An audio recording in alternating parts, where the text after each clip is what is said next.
sou Vanessa Weber. Eu sou Gabriel Frois e você está no compilado do Código Fonte TV.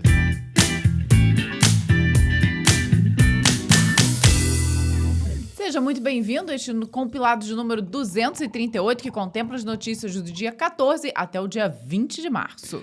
E bora começar com um café, porque esse episódio promete, tá? Promete. Promete, tem muita coisa, tem treta também, tá? Então fica aqui até o fim que vai ter sorteio.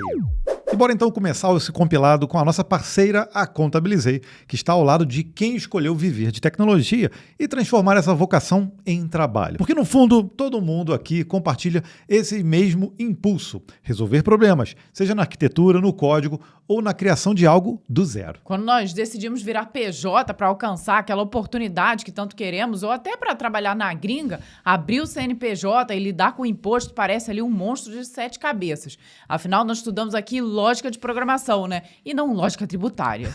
O que é muito diferente.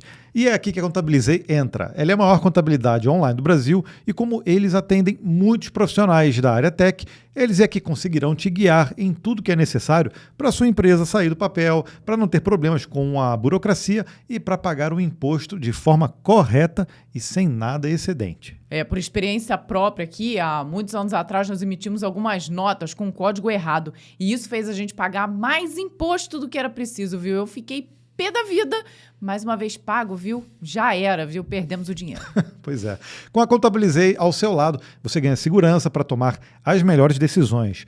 Pode crer, tá? Desde o começo. Abrir seu CNPJ e cuidar da contabilidade mensal deixa de ser uma dor de cabeça e passa a ser um processo simples, organizado e no seu controle. Tudo isso com uma plataforma digital, prática e transparente, do jeito que a gente sempre gosta. Daí você foca no código e na sua carreira, viu? Eu deixei um link da Contabilizei na descrição para você conferir.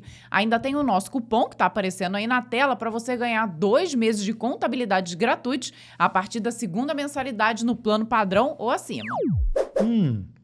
Mas nós temos também um conselho importantíssimo para você que já tem experiência na área dev, mas que está aí buscando se atualizar de maneira certa para esse novo momento que nós estamos vivendo. Que existe um novo perfil de desenvolvedor que as empresas estão querendo, você já está sabendo, né? Agora, não adianta ser só mais produtivo com a IA para gerar aquele monte de código ruim na velocidade da luz. Pois é. E o que as empresas estão buscando é muito mais conhecimento sobre arquitetura e engenharia de software, além de habilidades de integração com IA, óbvio, né? E agentes, mas isso usando na prática. E se você ainda não se sente preparado para esse novo momento, nós indicamos fortemente que você conheça o MBA em Engenharia de Software com o IA da Full Cycle. Sabe por quê? Nessa formação, você vai parar definitivamente de passar raiva tentando usar a IA sem estratégia e vai aprender a criar fluxos de trabalho de forma realmente efetiva. Aí sim você vai tirar todo o proveito dessas ferramentas. E você ainda vai fazer uma espécie de test drive do seu aprendizado, porque você vai implementar e tomar decisões técnicas ali em projetos reais, mas com feedback dos professores. Essa é a melhor experiência possível. Tem um link aqui então para você conhecer esse MBA reconhecido pelo MEC. E o legal é que dá para conversar com o time da Full Cycle para entender se você está aí no momento certo da sua carreira para entrar nesse MBA. Então, confere. E partiu para as notícias. O Laravel agora com foco em PHP Attributes. Vamos ver o que é isso aqui, ó. O ecossistema PHP acaba de receber o Laravel 13, uma atualização que estabelece o PHP 8.3 como versão mínima obrigatória e introduz uma mudança de paradigma no uso de metadados dentro do framework. A grande novidade dessa versão é a adoção de 36 novos PHP Attributes, permitindo que definições clássicas do Eloquent, como as propriedades Fillable, Guarded e Hidden, sejam agora declaradas como atributo de classe, como Fillable, né? Aí você vai ter que usar ali o tralha entre colchetes Fillable, o Guarded ou o Hidden também. Essa nova sintaxe estende-se também para configurações de jobs, assinaturas de comandos no console e middlewares, oferecendo uma alternativa moderna e declarativa. É importante notar que esses atributos são opcionais, então eles não representam breaking changes, mantendo a compatibilidade total com a sintaxe de propriedades tradicionais. Além da modernização sintática, o release foca na simplificação do caminho de atualização. com a equipe do Laravel dedicando-se a entregar melhorias contínuas de qualidade de vida que não quebram aplicações existentes. Entre os destaques está o Laravel AI, que surge como uma nova integração voltada para o workflow de desenvolvimento dentro do ecossistema. Para os desenvolvedores que planejam a migração, o framework agora oferece um suporte oficial que segue o cronograma padrão, garantindo correções de bugs até o terceiro trimestre de 2027 e atualizações críticas de segurança até o primeiro trimestre de 2028. Essa estratégia reforça o compromisso do projeto em fornecer um ambiente estável e atualizado para aplicações que utilizam as funcionalidades mais recentes da linguagem PHP. Então, estamos vendo o maior framework do PHP, já com a versão 13. É o maior framework. Isso aí é inegável, Indiscutível. Tá? E quando o maior framework ele começa a atualizar e vai puxando a versão mínima para frente, isso quer dizer que as versões anteriores ali, e quem está desenvolvendo para versões anteriores, vai ter que se mexer, né? Não tem escolha. E até os outros frameworks também têm que se mexer junto, né? Porque ele não pode ficar ali para trás do principal rival. Exato. Então, a gente está falando do mínimo PHP 8.3 e a gente está agora no PHP 8.5. Ou seja, isso aqui a gente sempre fala, porque muita gente que trabalha com PHP ainda está no PHP 7, tem muita coisa ainda rodando nos mais antigos, isso aí a gente nem... Não vamos nem entrar nesse mérito. Não dá para comentar. Mas, por exemplo, o PHP 8 que veio já com muitas atualizações, já está deprecado há muito tempo. Eu acho que há mais de um ano, ou até mais. Mais. Com certeza mais de um ano. Então, toda vez que a gente fala de PHP, a gente fala sobre isso, porque todo o ecossistema dele atualiza muito rápido. É diferente de outras linguagens que a gente não percebe tanto, por exemplo. O JavaScript, você não percebe tanto. O TypeScript, você não percebe tanto assim a atualização. Até no próprio Python também. A gente sabe que teve uma quebra ali do 2 para o 3, e aí do 3 ali ainda está indo. Já no PHP, já não funciona tanto assim, porque cada versão menor ali já traz mudanças muito grandes na linguagem. Por isso que a gente está falando aqui do 8.3 e não do 8.1, né? Ou do 8.0, que já está lá para trás. Então, por isso que é sempre importante, quando a gente trabalha com esse ecossistema, a gente está sempre tendo que atualizar. Isso quer dizer que você tem que atualizar para o 13 de uma vez? Eu acho que não, né? Eu acho que para projetos que estão em produção, a recomendação é sempre você observar o momento de lançamento, você testar o seu projeto, já com essas versões novas, ver o que vai quebrar ou não. Eles dizem aqui que não quebra nada, que está tudo compatível. Mas na vida real, normalmente, a gente fica com um certo receio, né? Porque acontecem. Coisas ruins acontecem. E isso aconteceu, por exemplo, o meu irmão trabalha com .NET. E ele falou, lançou uma versão nova do .NET. O projeto dele lá, a empresa dele roda em centenas e centenas de empresas. Ele falou, não, migrei, eu quero ver como é que vai ficar. E aí já começou a migrar um cliente, migrou outro cliente. E, obviamente, ele tem uma bateria de testes lá, mas todo mundo tem medo, né?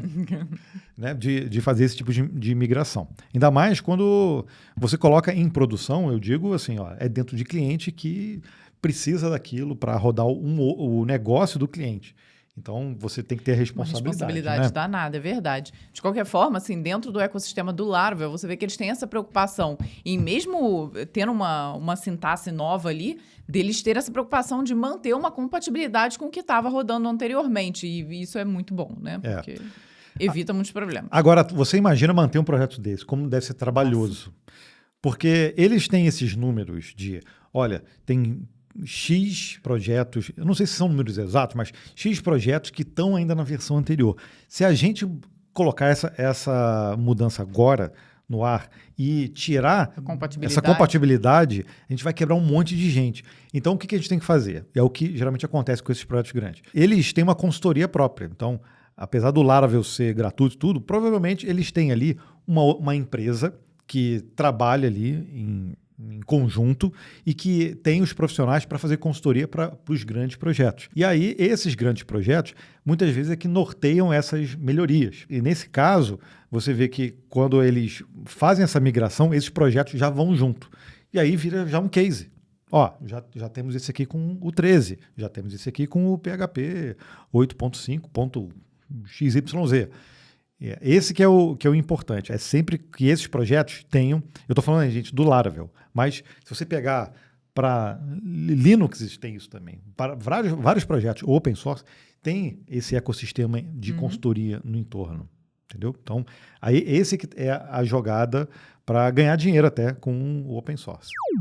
Ataque utiliza tokens do GitHub para injetar malware em repositórios Python. Parece déjà vu, né? Toda semana a gente tem um tipo tem uma coisa desse né? estilo, né? Cybercriminosos estão explorando tokens de acesso roubados do GitHub para comprometer centenas de repositórios Python em uma operação de larga escala identificada como Glassworm. O ataque afeta desde aplicações Django e dashboard em Streamlit até pacotes Pipe e projetos de machine learning, inserindo código malicioso ofuscado em arquivos críticos como o setup.py, o main.py e o app.py. A execução do malware corre de forma silenciosa sempre que um desenvolvedor utiliza o comando pip install e a partir de um repositório infectado ou clona e roda o código localmente. Identificada por pesquisadores da Step Security, a atividade utiliza uma técnica avançada de manipulação de histórico Git para realizar o force push do código adulterado sem levantar suspeitas imediatas. Para ocultar a intrusão, os atacantes aplicam commits legítimos sobre a branch principal por meio de rebase.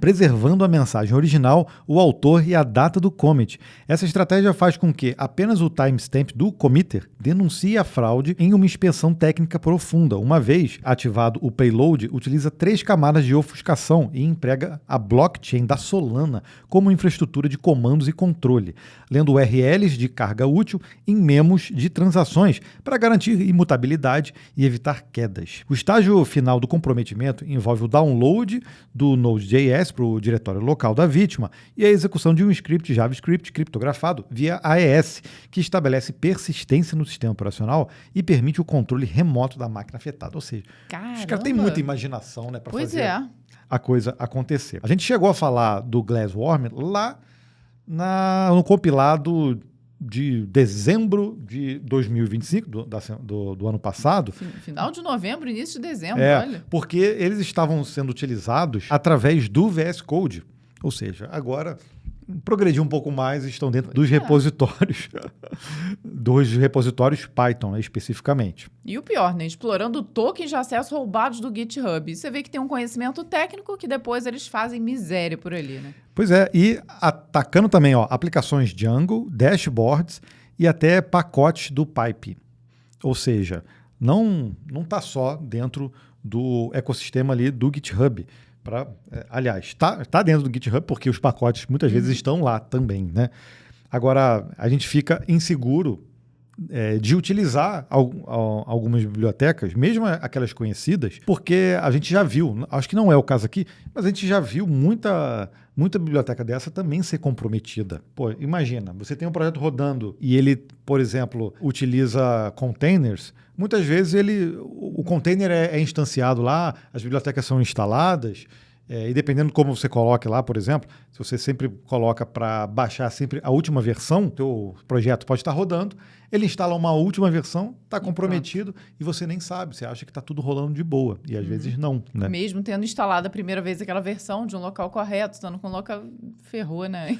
Dá uma insegurança danada na gente. Sempre com esses problemas, esses repositórios que são de gerenciadores de bibliotecas, né?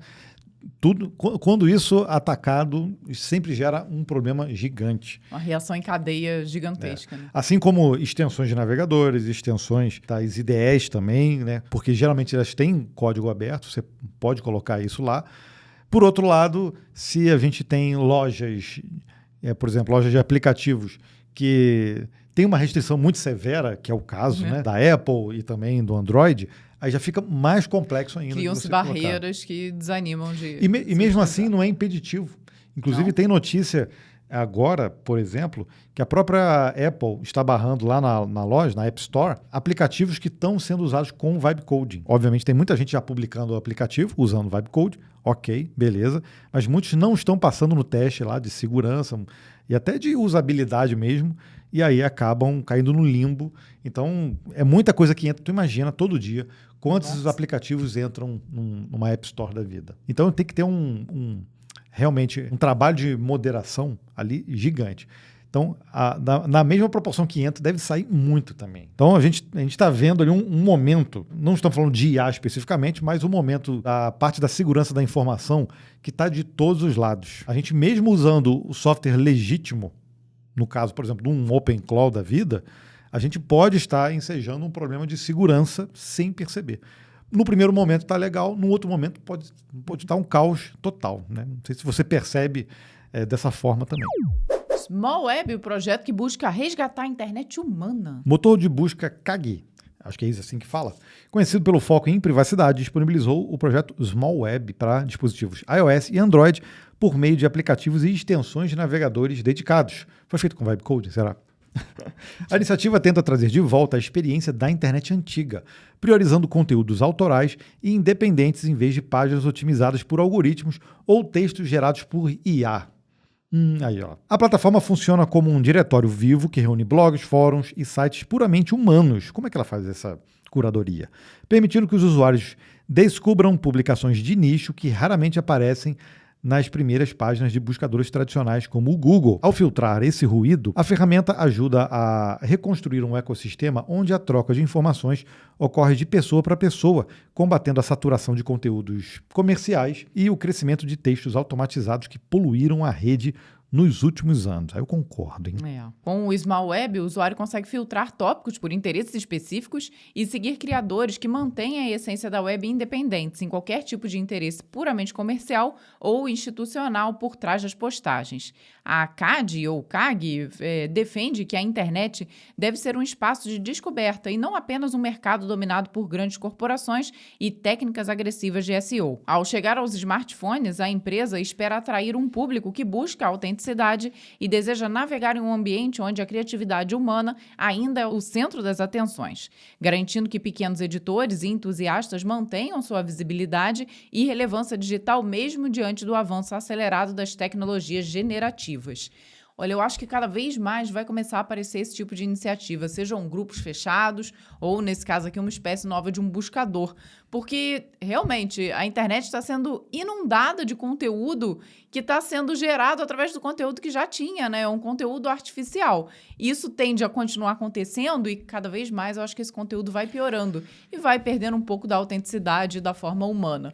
O próprio SEO ali é importante, mas é chato pra caramba. Às vezes você pega um artigo que tá interessante, mas você vê uma replicação de conteúdo que é focada para SEO, que fica chato de ler o artigo, né? Não, e o SEO, o antigo, que a gente já conhece há muitos anos, ele já passou por tantas mudanças a ponto das últimas modificações, eu trabalhei bastante com isso já, o Google detectar que o SEO estava sendo manipulado para ser bem ranqueado, né?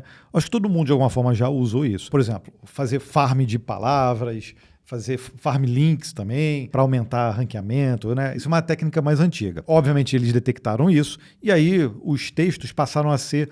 Porque a ideia era assim, olha, o nosso algoritmo ele detecta quando um texto é feito para um humano consumir, para um usuário consumir ou para uma máquina consumir.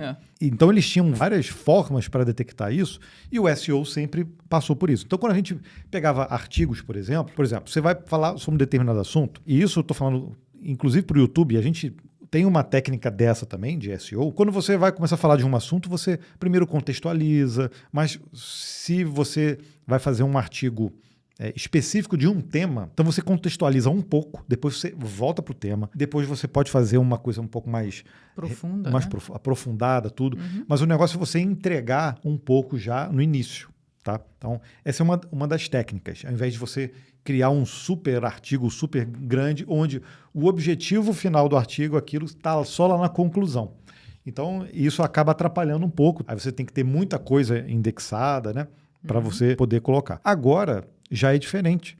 O SEO agora já é direcionado não para mecanismo de busca, mas para inteligência artificial. Ou seja, é um texto preparado, muitas vezes até por IA mesmo, para que a própria IA, na hora que ela for fazer a busca na internet, ela priorize o teu endereço, né? Ou seja, o humano que está lendo está ficando em terceira colocação, né? Que você tem. Primeiro eu vou fazer o texto que tá bom para a IA poder me encontrar, depois eu vou pensar no mecanismo de busca e depois eu vou pensar no pobre coitado que achou e tá lendo o artigo, né? Então, perde-se muito isso, porque a experiência humana vai ficando para trás, né?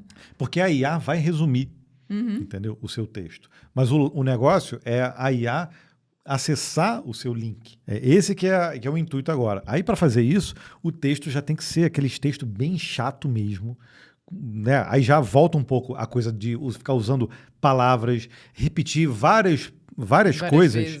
Várias vezes a mesma coisa. A mesma coisa.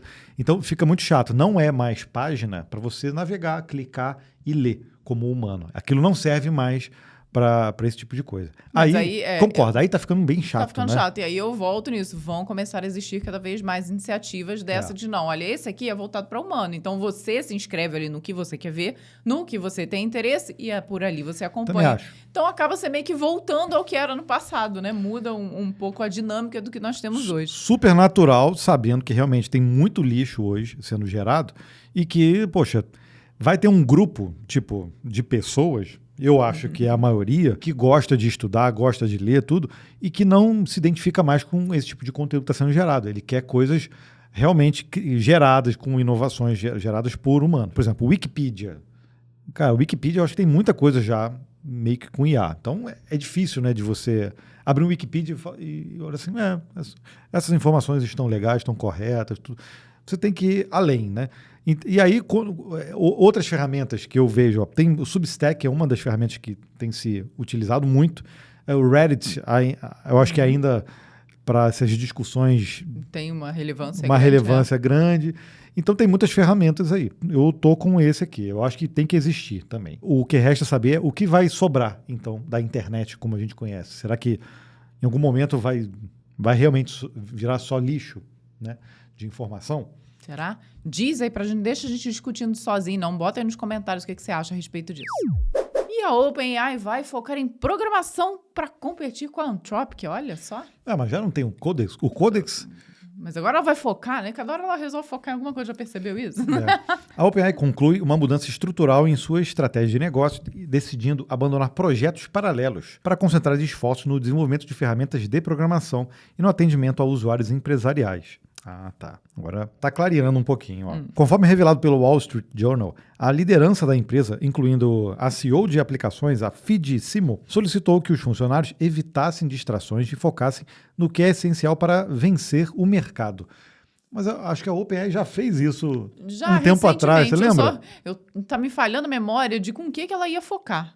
Pois é. Essa guinada surge como uma resposta, né, defensiva ao crescimento da Anthropic, cuja ferramenta Cloud Code conquistou uma fatia significativa do mercado corporativo. E a gente já falou isso até no código-fonte, né? Já. Para quem usa, a Anthropic passou no Index, RAN AI Index, né, que é uma empresa que faz lá uma estatística de uso, e a Anthropic passou já no uso, nesse caso, para a codificação, né? E isso forçou, né, a criadora do ChatGPT a rever a filosofia de fazer tudo ao mesmo tempo para não perder a liderança tecnológica. Eu acho que nesse caso já perdeu. Já. O novo plano de ação prioriza recursos para a codificação e para a expansão do ecossistema de negócios, visando aumentar a adoção de ferramentas da OpenAI em grandes empresas. O redirecionamento implica que projetos menos rentáveis ou experimentais estarão em espera enquanto a companhia tenta travar o avanço dos concorrentes.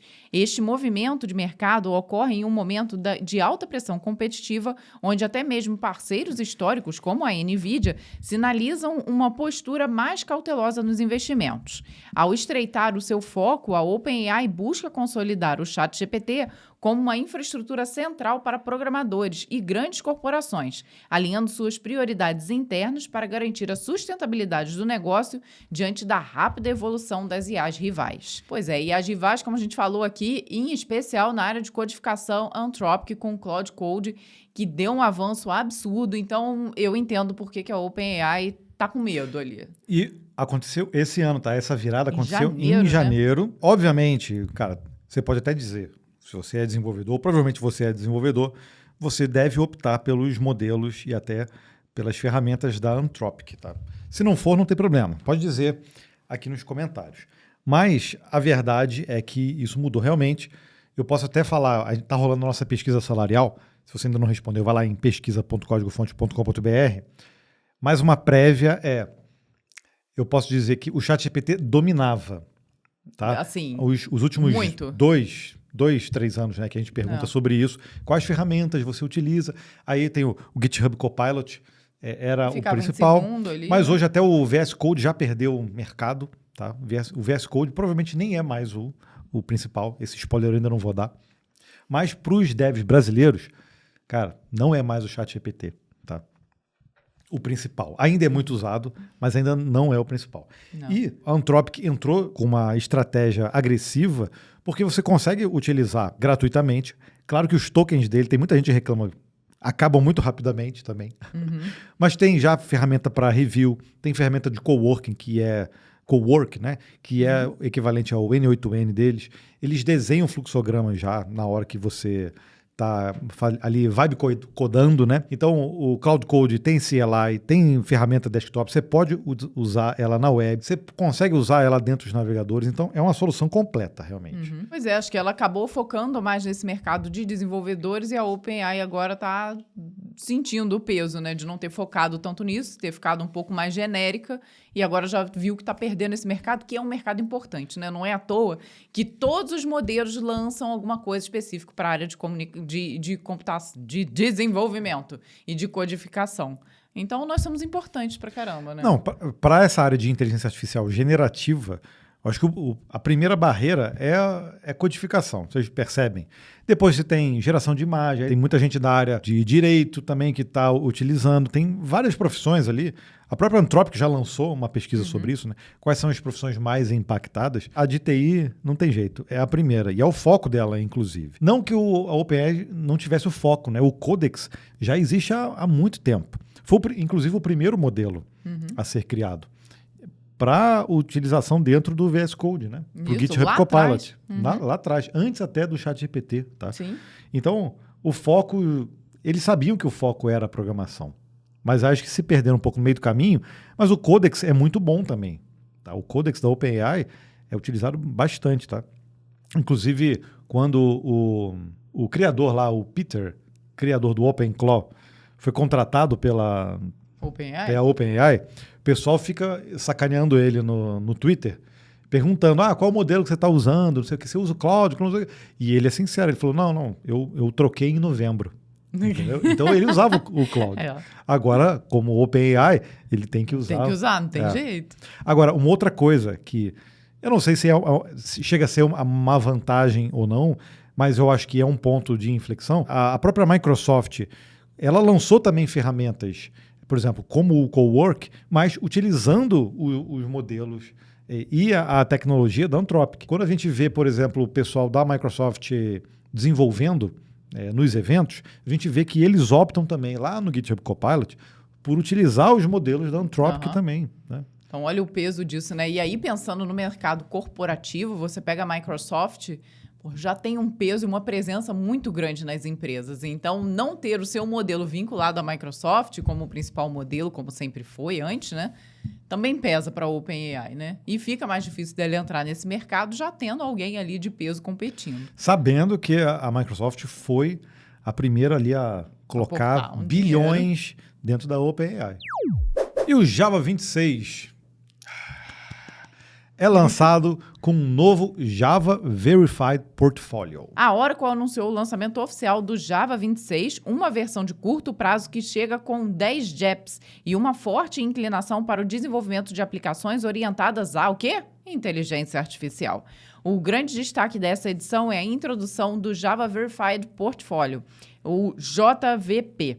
Uma iniciativa desenhada para oferecer aos desenvolvedores um ecossistema de ferramentas e serviços validados, incluindo suporte comercial para o framework de interface JavaFX e para o framework de microserviços Helidon. Como parte dessa estratégia de unificação, a Oracle propôs que o Helidon se torne um projeto oficial do OpenJDK, alinhando seu ciclo de lançamentos com a cadência da linguagem para acelerar o workflow em ambientes corporativos e de alta escalabilidade. Ou seja, o JVP, que é o Java Verify Portfolio, ele não está incluso no OpenJDK. Então ele é um conglomerado ali, é um kitzão de ferramentas validadas, né?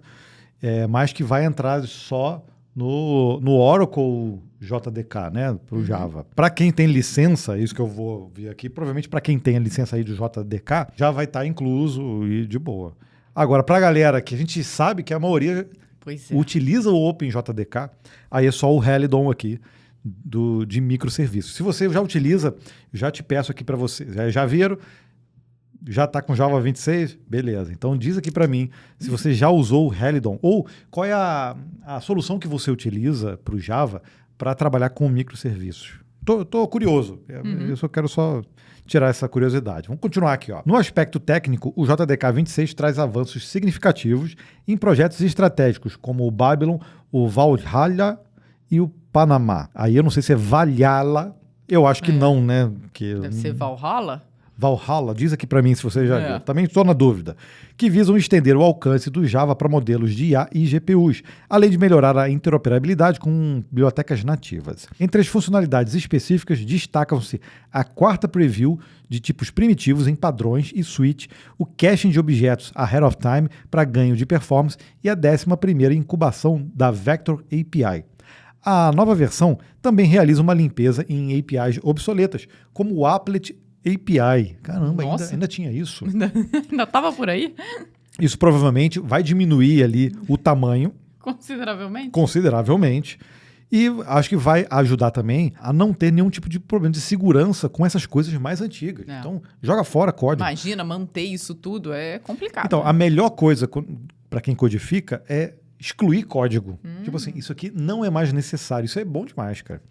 Com certeza, para quem fez e compilou depois de tirar isso tudo, falou assim, agora é a faxina. Sabe quando você faz faxina em casa? É isso. Isso implementa padrões, implementa também padrões de criptografia híbrida para chaves públicas. Com suporte de nível Premier por 6 meses, o Java 26 consolida melhorias em threads virtuais e sistemas de cache, focando na produtividade do desenvolvedor e na modernização do desempenho em clusters e workloads complexos. Eu acho que teve bastante coisa específica para a linguagem, tá? De mudança. Então a gente tem que ficar de olho nisso. A gente não falou sobre isso aqui, mas, por exemplo, se você segue a Loiane, com certeza ela vai fazer um vídeo falando sobre isso. E se não segue, passa a seguir, né? Passa a seguir. Loiane Groner, então no YouTube ela tem ou no LinkedIn, pode seguir ela nas redes, porque sempre quando tem atualizações assim grandes, e a gente está falando de uma Java Champion, tá? Ela fala sobre isso. Então, se você quer saber os meandros aí do que mudou, e provavelmente ela vai mostrar ali em código tudo, cara, vai lá, tá? E a Linux Foundation cria um fundo para combater lixo gerado por IA. Então tem a ver com os projetos que a gente falou na notícia anterior? Espero que não, né? Como é que eles vão fazer isso? Eu fiquei curioso. Vamos ler, então. Vamos ler. A Linux Foundation, em parceria com gigantes como Google, Microsoft, Amazon e OpenAI. Já tá aí no gigante? A OpenAI quer limpar o lixo da IA. Lançou... Não, a OpenAI é gigante já. Ela ainda não fez IPO, mas o valuation dela já está... Pelas últimas vezes, por conta desses aportes que ela recebeu, já está em 700 bilhões de dólares. Cacilda. Pois é, então é gigante, cara.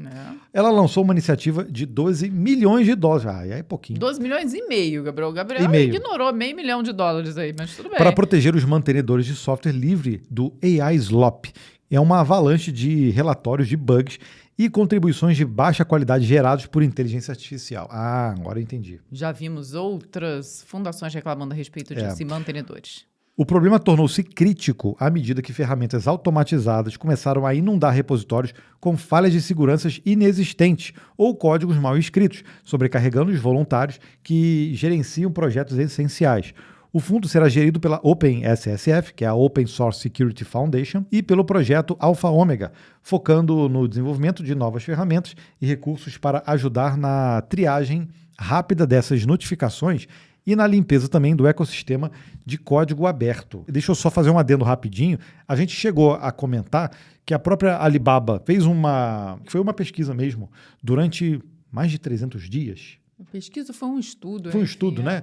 Deixando agentes de IA manterem projetos, assim, de forma autônoma. Cara, deu ruim em todos os projetos e justamente por isso, gerando código, PRs, gerando tudo. Eles não conseguem manter, né? Então, sem supervisão, né? Então, eu acho que é um pouco disso que está rolando, né? Está sobrecarregando quem de fato mantém. Quem precisa validar aquilo tudo, né? A medida responde a uma crise crescente relatada por comunidades de peso, como a Python Software Foundation e o criador da ferramenta Crow, que precisou encerrar seu programa de recompensas após ser soterrado por relatórios inúteis criados por IA. Greg Krohn-Hartman, uma das principais vozes do kernel Linux, destacou que apenas dinheiro não resolve a questão, sendo necessário um esforço técnico para filtrar o que é realmente útil. Com esse apoio das Big Techs, a iniciativa busca criar um escudo para que os desenvolvedores possam focar na segurança real e na inovação, evitando que o progresso do software livre seja travado por uma poluição digital sem precedentes, causada pela própria tecnologia que o projeto tenta proteger. Pois é, né? Olha só, aí nós vamos ter ali a OpenAI e outras empresas criando uma nova inteligência artificial que vai filtrar o que as inteligências artificiais estão gerando de lixo. Então, ela que vai ser responsável por filtrar o lixo dela mesma. É isso. Não, e se grandes empresas estão encabeçando isso, é porque realmente é necessário. Aí vem meu ponto. Que é meio polêmico. Você percebe... A gente sempre traz notícias sobre problemas de segurança relacionados à IA. Aí não é necessariamente inseguro, mas você percebe que a Amazon teve problemas lá de deixar a IA rodando na loja, e isso tirou, por exemplo, checkout, tirou consulta de preços do ar, tirou um monte de coisa. E aí ela voltou atrás. Aí a gente vê, na Meta, o pessoal usou lá um OpenClaw e deletou a caixa postal de alguém. E a gente vê todo dia, o outro usou o anti-gravity e ele deletou todas as pastas com as fotos lá. Aí você percebe que mesmo pessoas ou empresas que são fornecedoras, elas cometem que têm conhecimento, elas acabam caindo no mesmo problema de deixar a IA mexer de uma forma autônoma e ter permissões que não deveriam. Outro que a gente citou foi, na semana passada, foi um que deletou todo os backups, os snapshots. Do Terraform, né? Do Terraform, tudo. Destrói lá no Terraform e acabou simplesmente com tudo do projeto. E isso que era um projeto lá de 100 mil alunos, uma empresa grande de treinamento. Então você vê que mesmo as empresas que estão encabeçando isso, elas também percebem que elas estão gerando um problema ao mesmo tempo. Obviamente que isso não vai sair na mídia. Ninguém vai falar abertamente sobre isso. Claro que não, né? Ainda mais aqui. Imagina, se você tinha um programa de recompensa onde você pagava para quem te mandava ali... A pessoa vai ficar ali gerando com IA, vai pensar, dane-se, eu mandei 100, se uma delas estiver boa, eu vou receber alguma coisa em troca. Azar é de quem vai ter que conferir as 100. Você está pensando no que você vai receber. Então, realmente, o dinheiro, nesse caso, não vai resolver a situação, né? Às vezes até piore. E aí, no caso desse projeto do Crow, poxa, projeto importantíssimo. Se você usa Linux, com certeza você já usou esse utilitário. Então, deixar de ter ele ali é ruim, de deixar ter a atualização. E aí o mantenedor teve que tirar as recompensas porque estava inundando ali as coisas. Então, o pessoal fala assim, eu vou... Porque tem muito dev que é espertinho, né?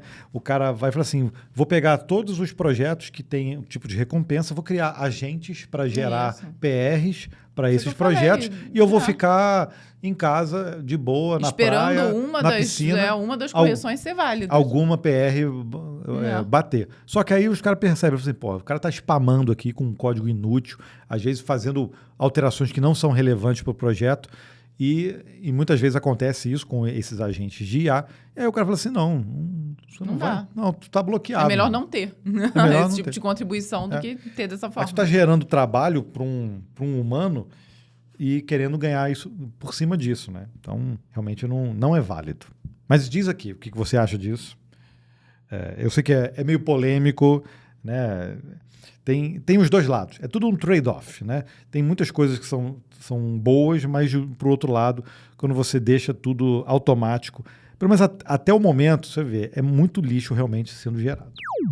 E agora eu posso dizer que nós vamos para a notícia que abalou Bangu, Gabriel? Não posso? Não, calma, tem que tomar. Agora não é café, não. A gente tem que partir para o chazinho de camomila, viu? Lei Felca. O ECA digital entra em vigor no Brasil e causa saída de serviços e bloqueios. É o Estatuto Digital da Criança e do Adolescente, que é a Lei 15.211/25, tá? Ela foi conhecida aí como a Lei Felca, sancionado pelo presidente em setembro de 2025 e regulamentado por 3 novos decretos em março agora desse ano, tá? Então rolou aí esses dias, enquanto a gente está gravando. Estabelece um marco jurídico que obriga plataformas a implementarem sistemas de verificação de idade, controle parental e remoção imediata de conteúdos nocivos. Com a vigência antecipada pela medida provisória, a 1319 de 2025, as normas impõem multas de até 50 milhões ou 10% do faturamento, proibindo práticas de design viciante, como a rolagem infinita e a reprodução automática de vídeos para menores. Aí eu acho até interessante. Enquanto o governo federal destaca o caráter protetivo e lança um edital da FINEP de 100 milhões para fomentar soluções de IA voltadas à segurança infantil, a legislação exige que sistemas operacionais e lojas de aplicativos verifiquem a idade etária dos usuários e compartilhem esses dados com redes sociais para garantir a experiência adequada ao público jovem. A regulação provocou algumas reações imediatas do setor tecnológico. O sistema operacional Midnight BSD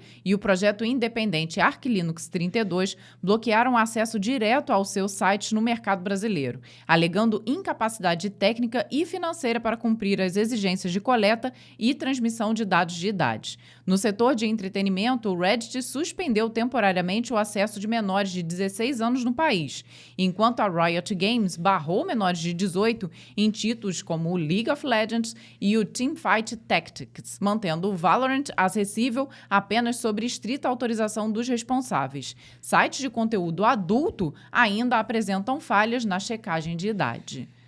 Pois e é. Aí, começamos por onde? Olha, eu aposto que você ouviu falar a respeito da Lei Felca, o nome pegou, né? Ficou Lei Felca. Então, coloca nos comentários também o que você achou, porque a gente precisa trazer, de alguma forma, uma discussão a respeito disso, né? Eu acho que o Felca não foi o responsável exatamente por essa lei, né? Pelo texto que está aprovado ali e sancionado. Muito provavelmente a intenção que ele queria era alertar para algum tipo de abuso que estava acontecendo. Só que a capacidade que os nossos políticos têm de fazer algo monstruoso e que muitas vezes não atendem, pode ser que atenda ou pode ser que não atenda, a gente vai ver isso na prática. Daqui a pouco, realmente, quando isso for fiscalizado ou não, né? Pô, acho que acabou pegando para ele pessoalmente, com esse nome, mas não acho justo, tá?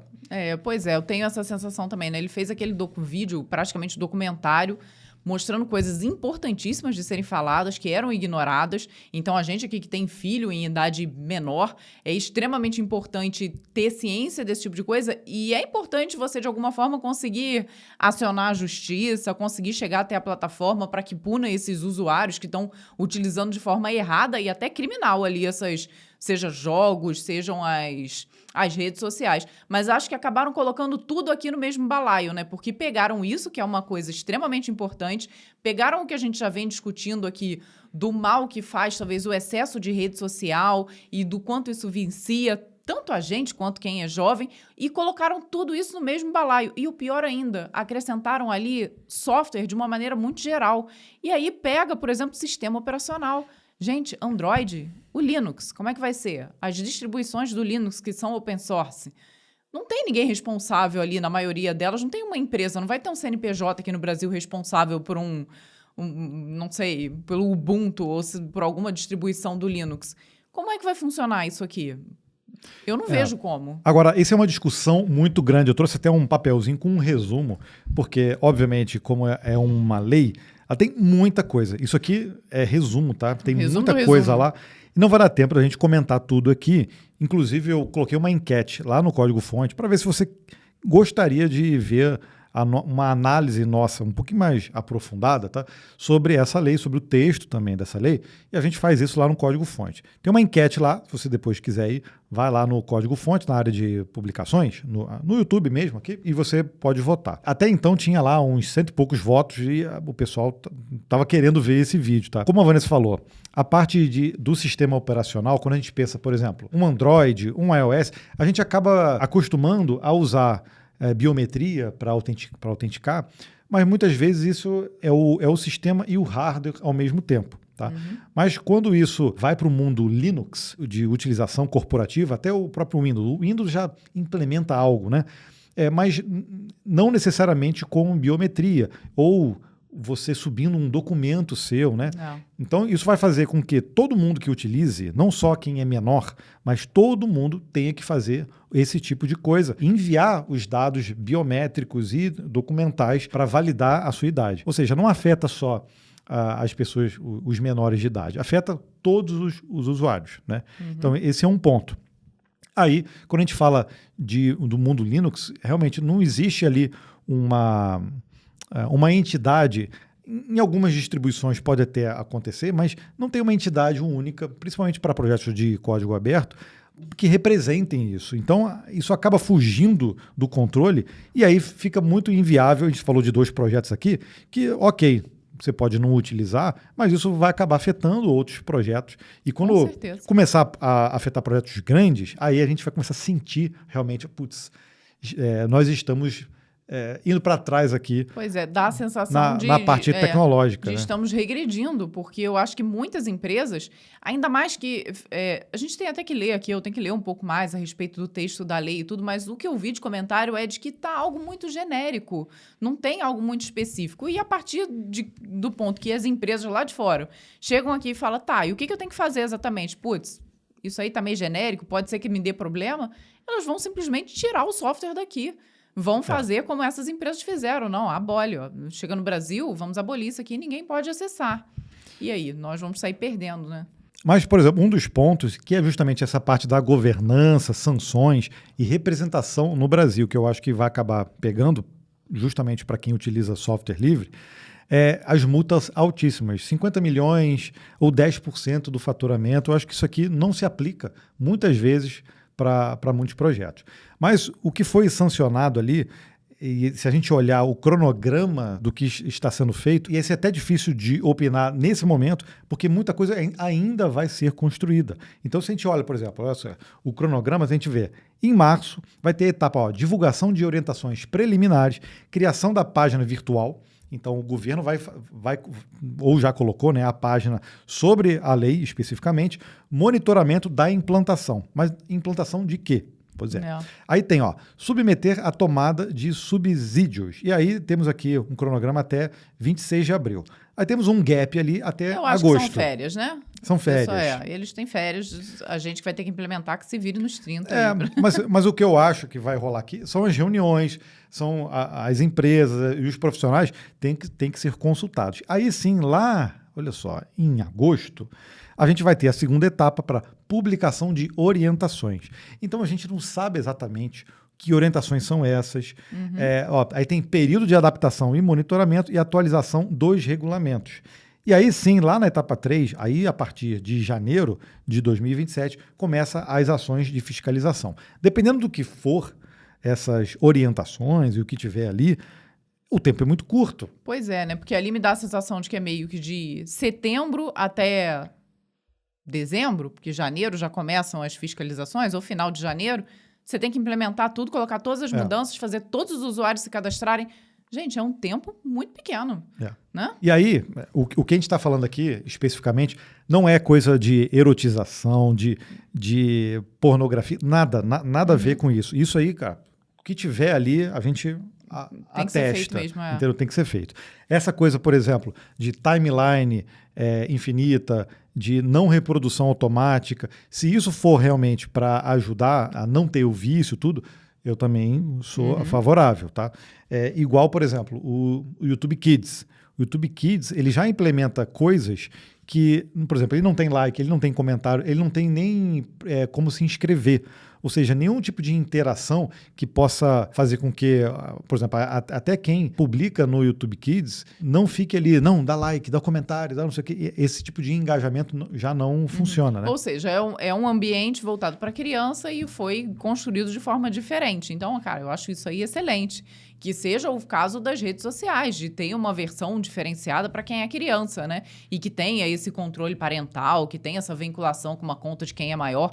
Eu acho tudo isso muito bom, entendeu? Até para alguns jogos, talvez, ter ali como o pai ficar responsável, né? O pai e a mãe ficar responsável pela conta. Isso. Tudo isso eu acho extremamente válido. O problema é que, do jeito que foi escrito aqui, abrangeu demais, É da mesma forma, por exemplo, que você vai num evento, tá lá, só pode a partir de 14 anos ou 13 anos. E você, como responsável, leva o seu filho e fala assim, eu sou responsável.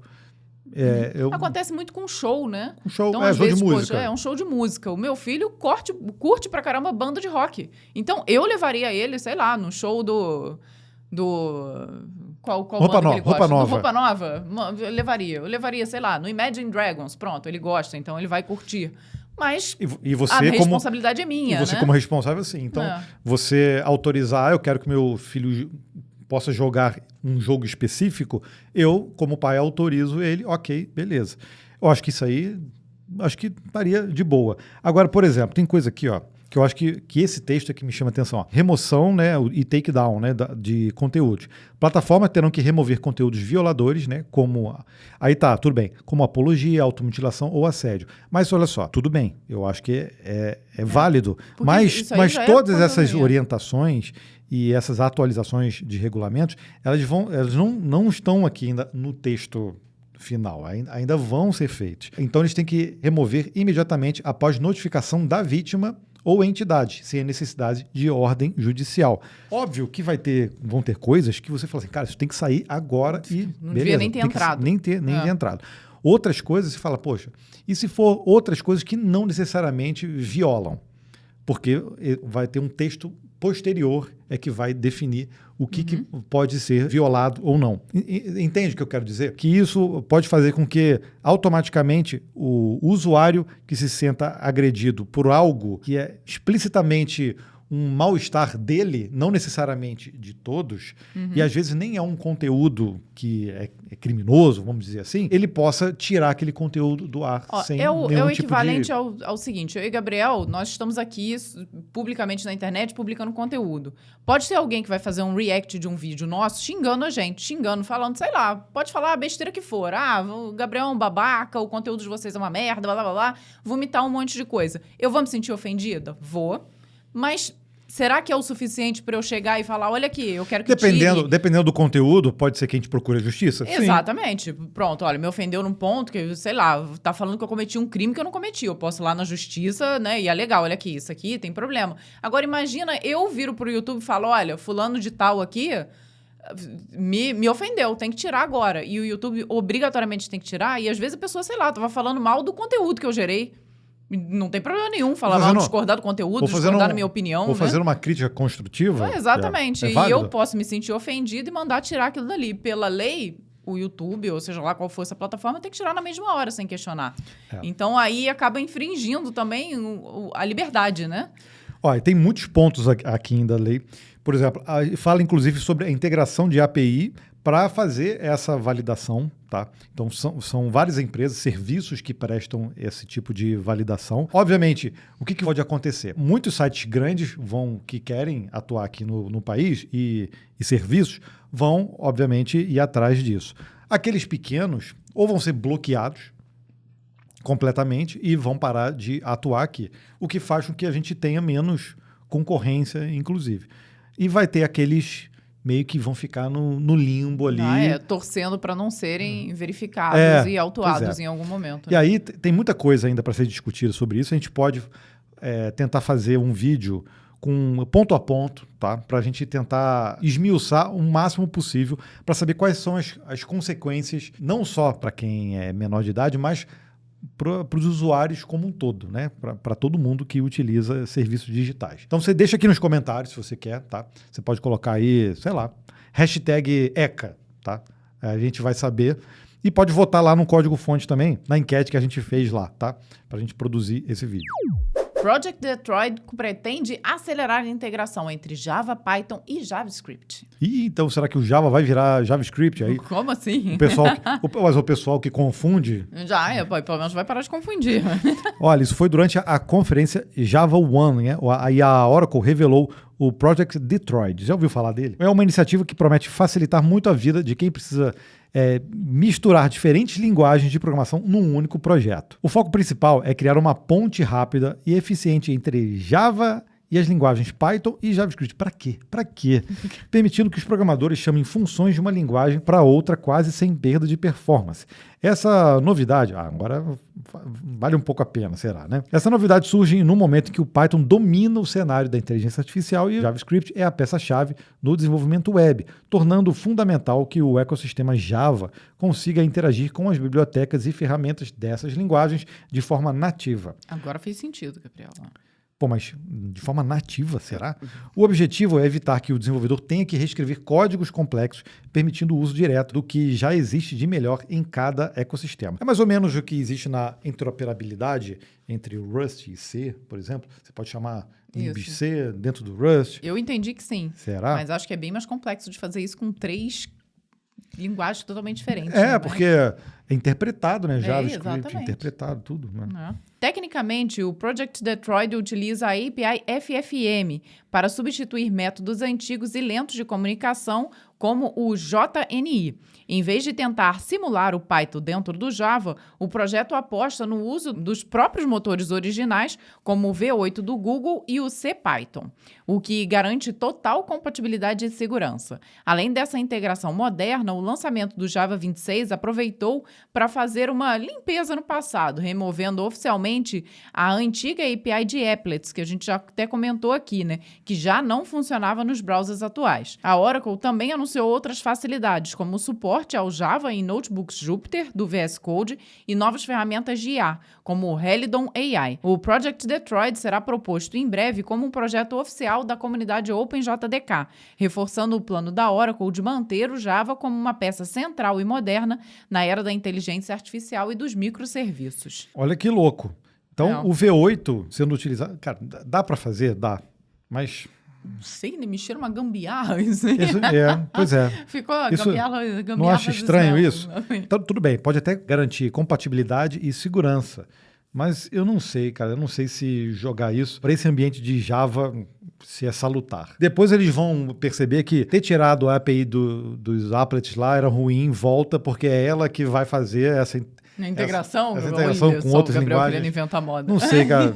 Tem algumas coisas que eu sou mais purista. Eu acho que separar bem esses ecossistemas Java, Python e JavaScript, eu acho que é melhor. Nesse caso, se está faltando alguma lib do Java para Python, faz uma equivalente. Pois é. Me parece mais eficiente do que tentar reaproveitar ou aproveitar dessa forma. Bom, mas pode ser que a gente esteja completamente errado, né? Porque, de fato, imagina você dentro do Java poder usar algumas bibliotecas Python que são muito boas para a área de dados, que estão aí realmente desbravando essa área de inteligência artificial, seria interessante. Imagina, você poder utilizar qualquer uma. Porque aí não fica nessa dependência de você ter que recriar.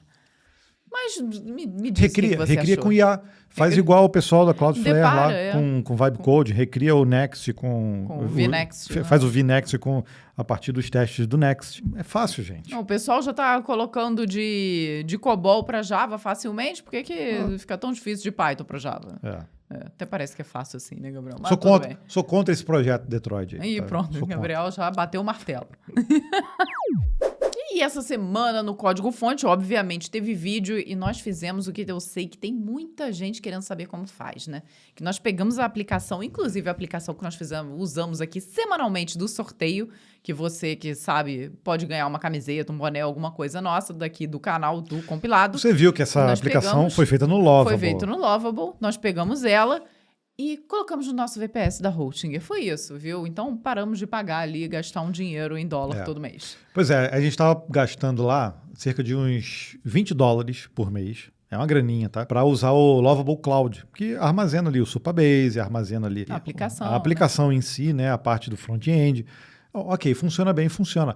Agora, quando a gente traz isso pro VPS, e a aplicação, é uma aplicação que não vai escalar Uma aplicação que não tem milhões de acessos, mas é uma aplicação extremamente útil para a gente.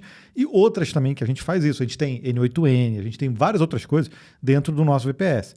E aí eu falei assim, poxa, eu vou migrar isso para o nosso VPS, muito mais simples. Se eu precisar vibe codar esse projeto, eu não preciso mais do Lovable. Eu posso usar um Cursor, eu posso usar outras ferramentas, até o próprio GitHub Copilot, para evoluir essa ferramenta, fazer alterações se eu quiser. Então, uma vez que ela esteja lá no GitHub, eu já posso, automaticamente, quando eu faço um commit lá no repositório, ela já faz automaticamente também deploy no nosso VPS. E foi isso que a gente ensinou a fazer nesse vídeo, tá? Então, se você tem alguma aplicação em alguma dessas plataformas... porque todas se comportam de uma forma similar, né? Então... E se você quer ter um controle maior e até economizar, vale a pena assistir esse vídeo, tá? A gente mostra os meandros ali. Obviamente que a gente usou o VPS da Hostinger, né? Que é o nosso VPS oficial, e usamos uma plataforma que já faz automaticamente esse apontamento lá para o repositório. E a gente pode até configurar. Então, toda vez que a gente tem um push no repositório, lá na branch main, por exemplo, ele faz um deploy novamente. E aí, cara, fica bem mais simples de manter essa aplicação. Lembrando também, olha, que ainda está rolando a pesquisa salarial. De vez em quando eu falo aqui de alguns spoilers, mas você aí que acompanha a gente no compilado e no código-fonte tem que participar, tá? A gente já tem um número bom ali de participantes, mas ainda não vamos divulgar o resultado porque a gente precisa de mais. Ou seja, para a gente conseguir mais, a gente precisa que você, que ainda não respondeu, responda. Então, pesquisa.códigofonte.com.br, 6 minutinhos mais ou menos foi o teste que nós fizemos para você responder as perguntas. São rápidos e fáceis. Você usa ali a autenticação do Google, mas é tudo totalmente anônimo, né? Só para evitar que uma pessoa responda várias vezes, viu? Lembrando que vai sair a página, que se você está acostumado já a ver a página da pesquisa, vai sair a página, mas só que a gente vai criar agora rankings também. Então, vão ter mais informações ali com alguns rankings. Então, passa a ser oficialmente a página da pesquisa também uma página de ranking. Então, esse que você vê aí, que não sai para nada aí, TOP, agora vai ter a do código-fonte, tá? Do Brasil, entendeu? Nosso aqui, ó. Dos devs brasileiros, tá? Então, vai ser bem melhor aí para a gente saber como anda ali o mercado, as tecnologias, né? Isso aí. E partiu para os comentários aí nesse vídeo que nós fizemos essa migração, né? O Rafael falou assim, bizarro, estava pensando em como fazer isso ontem e do nada eles postam isso aqui hoje, ó. Que nós temos visão, entendeu? Além do alcance. A gente percebeu aí que a tua aplicação precisava de um VPS, ó. Precisava de uma nova casa. O Anderson disse, ó, bastante conteúdo para estudar. Pois é, porque a gente fala de vários conceitos ali, né? Add functions, a gente fala de autenticação, de configuração de variáveis de ambiente, tem containers, tem Docker, cara, tem muita coisa realmente. Então, vale a pena se você quer ver como funciona também uma migração de um projeto, tá? Acho que vale a pena. E o Léo disse aqui pra gente, ó, boa explicação, mas não seria melhor criar um Docker Compose e colocar tudo junto em um arquivo só, tanto o Supabase como o app, com as migrations e functions tudo junto, de modo que quando tiver uma nova função ou alteração de tabelas, já atualiza automaticamente. Ou seja, tá vendo? Dessa parte de infra dá para fazer migração de várias formas diferentes. Essa que ele sugeriu aqui é boa também, tá? Então dá para fazer. É porque a gente utilizou lá o Docploy, que já tem um vínculo ali automático com o GitHub. Então, como a gente não vai fazer nenhuma atualização... não vai ser algo constante. Mas o que ele fez ali também dá para fazer. Eu acho que é uma boa solução também. E o Clóvis, aí, no vídeo que nós falamos da realidade dos devs em 2026, ele falou assim, vocês são maravilhosos. Normalmente tenho visto muita gente da área vomitando as teorias do óbvio. Não se aplica a vocês. Muito obrigado por nos motivar cada dia mais em um país que a gente acha que está dando marcha ré na tecnologia. Vocês nos apresentam uma luz no caos da escuridão. Puxa, que bom, viu? Pô, comentário muito bom, pertinente. Eu até respondi a ele. Sempre que a gente cria conteúdo, a gente faz usando a nossa convicção, a nossa experiência na área, a nossa experiência de vida também. Então, sempre tentando fazer o mais genuíno possível, tá? A gente também gosta de deitar no travesseiro com a consciência tranquila, né? Então, tudo que a gente faz aqui desde o início do canal é sempre nessa linha, né? Aqui tem o Yusuf também, Abdullah, ele disse num vídeo onde a gente integrou o WhatsApp lá com um chatbot, né? O que mais curti nesse vídeo é a forma de expressar sobre o código. falam muito bonito e profissionalmente. Parabéns. Já pensaram em lançar um curso? Olha, interessante. Nós já lançamos, estamos pensando em relançá-lo em breve. Sim, viu? nós temos aí um curso de lógica, é um desafio de lógica, tá? E estrutura de dados. Assim, daqui a pouco a gente vai abrir novamente o carrinho dele. Provavelmente vai ser até perpétuo, vamos deixar aberto. Mas é muito interessante, ainda mais nessa era de IA. As pessoas precisam entender o problema, precisam entender a solução que foi proposta. Então, eu acho que o DLA, que é o nome do nosso treinamento, vamos dizer, não é um curso, é um treinamento, né? Ele ajudar nesse sentido. Aí o IA aplicada, Guilherme Favaron disse pra gente, ó, cada um deveria tomar café na xícara um do outro. Ah, tá. Ah, da nossa xicrinha, Isso. mudar? Então muda. Muda. O problema é que Só eu pra ficar vou pertinho do Gabriel aqui? Eu vou tomar aqui. A Vanessa vai estar aqui. Eu não quero. Eu quero ficar aqui assim. Entendeu? Então, Mas tudo bem. Pode ok, ser. mas tudo bem. Trocamos agora, tá? O Gustavo Jaguar disse num dicionário programador sobre size, ele disse, ó, o melhor casal tech do mundo, coração. Obrigada. Muito obrigado. É sempre bom receber esse carinho. Ó. Amado Bruno Amado, né? Deve ser. Esse aqui, é engraçado, eu botei isso aqui, porque a gente está recebendo muitos comentários no primeiro vlog que a gente fez, há 10 anos atrás. Vocês estão vendo isso, gente? O conteúdo... Nossa, eu tenho até que ver de novo o conteúdo, né? Com certeza está defasado em alguma coisa. O problema mas tem é... muita coisa boa. Tá aqui, ó, o YouTube me sugeriu um Gold. Ou seja, o YouTube está sugerindo esse vídeo. Por que, YouTube? Por quê? Explique. Eu acho que mudou um pouco o algoritmo. O YouTube deve ter mudado esse algoritmo, porque eu fui ver as estatísticas desse vídeo e ele nos últimos 20 dias, esse vídeo tem 10 anos, ele aumentou 400% o número de visualizações. Então, Pois é, dá um pico lá no gráfico. Eu acho que teve uma mudança aí de algoritmo. Não sei se na sua timeline aí do YouTube tá aparecendo vídeos mais antigos. Olha, eu só tenho uma coisa, se aparecer, se você tiver o YouTube Premium e poder colocar em 3x, vai. Porque a gente falava assim, bem devagarinho. Ó, tanto é que o Neil Rock também comentou, ó, eu no mesmo vídeo, ó, adorei esse vídeo e ri demais com todos os bloopers. Parabéns pela evolução, deu pra perceber que a qualidade sempre foi muito boa, mas vocês elevaram muito o nível e são duas das maiores influências do Brasil, top 5 pra mim. Uau! Puxa, que bom. Na área de tecnologia e desenvolvimento de software hoje, 10 anos depois. Oh. Como o tempo voa.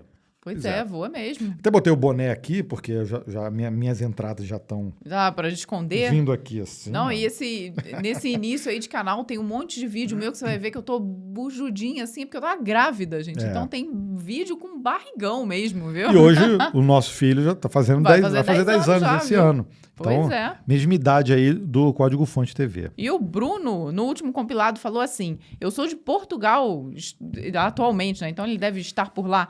Não sou da área dev, mas vejo que usam muito .NET e Java por cá. Para front, React, Next.js, mas é isso.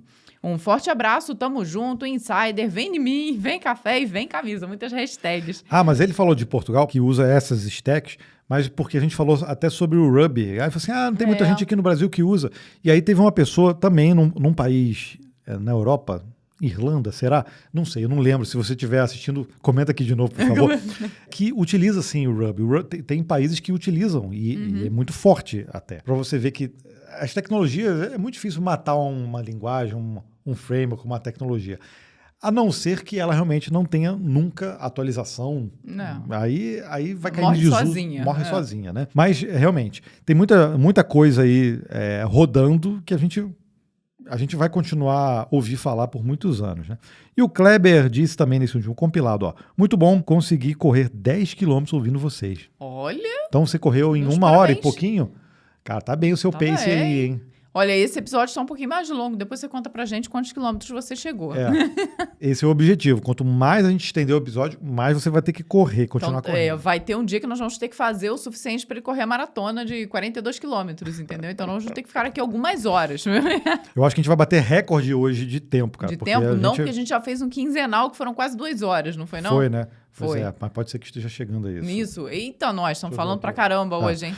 Então, vamos ver. Hoje, ó, como eu tô de boné, vamos então sortear um boné do Código Fonte? Sim, combinado. E para participar, você já sabe, né? Vai no YouTube, no episódio completo do compilado e faz um comentário. Qualquer comentário feito numa semana, na semana seguinte você já tá concorrendo. Se você está no YouTube, então é só comentar. É só comentar. Pode ser um hashtag vem boné, hashtag vem camisa. Deixa eu botar a Vanessa direitinho por aqui. Favor. O Gabriel, vamos botar aí juntinhos. Juntinho? Aqui, tá aqui, bom. Assim, pronto. Deixa eu ver aqui, então, os comentários do último episódio. Foram 120 comentários. E vamos ver quem vai levar o boné. A gente paga o frete, tá? Não precisa pagar nada. A gente banca tudo.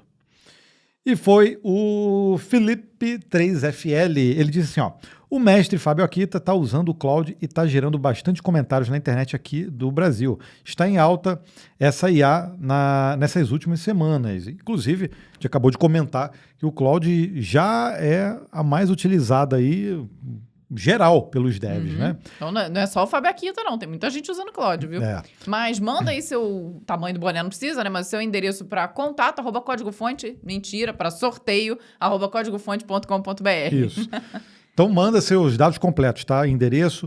Eu acho que tem que mandar CPF também, tá? Acho que para mandar pelos Correios. Ele pede, não? Não, acho que não precisa, não. Não. Então, nome completo, seu endereço. Aí a gente concep, tá tudo certinho. E aí a gente te manda aí pra você usar. Depois marca a gente, tá? No Instagram. Tem uma fotinha lá no Instagram. Teve gente que faz também, às vezes, publicação no LinkedIn. Tá valendo, marca a gente. Marca a gente aí com o boné do Código Fonte. Tá bom, Felipe? Muito obrigado. E se você curtiu esse episódio, então deixa o seu like, comenta aqui pra você participar do sorteio no próximo episódio. A gente vai ter algumas novidades aí pra daqui a algumas semanas. Depois a gente conta em outros episódios, vai contando agora. E não esquece, viu? Porque a gente deixa aqui você sempre com muitas tarefas. Tem o link da Full Cycle para quem estiver interessado em fazer o MBA, Engenharia de Software com IA, extremamente importante.